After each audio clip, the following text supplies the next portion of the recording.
Cernunnos, the horned god of the wild. Welcome to Gods and Heroes Unveiled, where we stalk the untamed trails of ancient myths.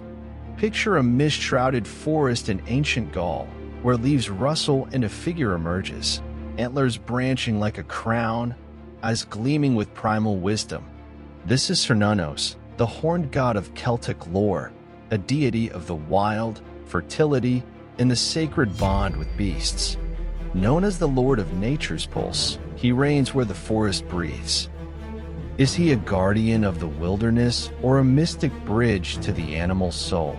Today, we'll tread his verdant paths to unravel his tale in Celtic mythology. Ready to hear the forest call? Hit that subscribe button, sharpen your senses, and let's dive into Cernunnos' feral saga, the Lord of the Green. Step into ancient Gaul, where towering oaks and winding rivers hum with the magic of the Celtic world, from modern France to the British Isles. Among the gods revered by these tribes, none embodies the wild like Cernunnos, the horned god. His name, meaning horned one, echoes his essence, master of nature, fertility, and the animal kingdom. No single text tells his full story. His image graces artifacts like the Gundestrup cauldron and Pillar of the Boatman, depicting a cross-legged deity with antlers, surrounded by stags and serpents. His origins are shrouded. Born from the earth's primal spirit, a deity as old as the forest roots.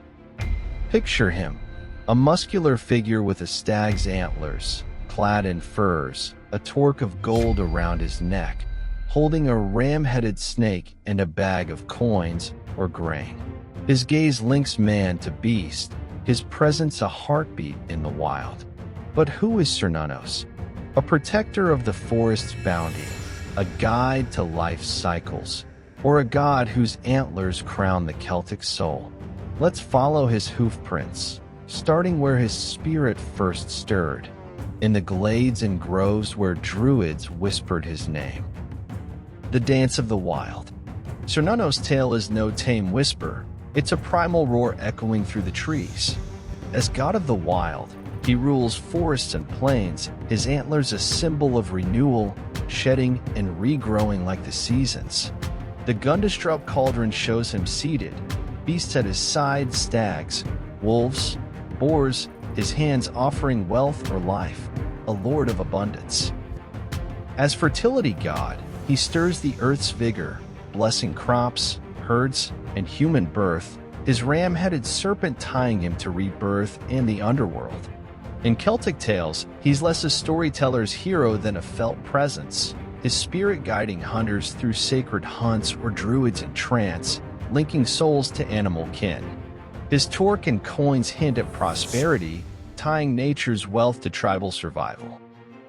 In rituals, Celts honored him at Beltane, dancing around bonfires, offering horns or hides at forest altars, their chants seeking his favor for plentiful game or fertile fields. But his wild heart demands respect, stray from nature's balance, and the forest turns harsh. If you met Cernunnos in a moonlit glade, would you join his dance or fear his untamed gaze? Cernunnos isn't just a god, he's the pulse of the wild, a horned spirit weaving man, beast, and earth. The antlers that endure. Cernunnos' spirit stretches beyond ancient Gaul. He's the breath of the Celtic wild, a symbol of harmony and primal power.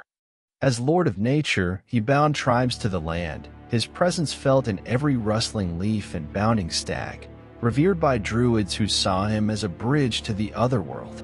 His sacred groves, oaks, clearings, and stone circles hummed with offerings, where warriors and farmers sought his strength or bounty.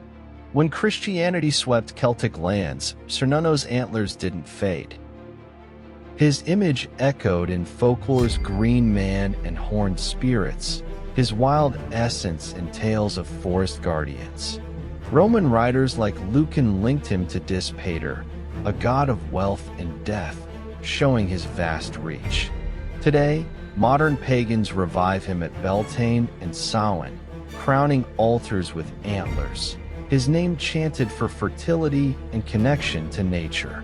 Cernunnos lives in art, carvings of a horned sage, and in pop culture, from The Witcher's nods to wild gods to neo-pagan rituals. Why does he endure? Because Cernunnos is more than a god. He's the song of the forest, the instinct in every heart, the antlers that rise through time. If his call echoed in your soul, what would you seek? Wild freedom, fertile growth, or unity with beasts? Outro.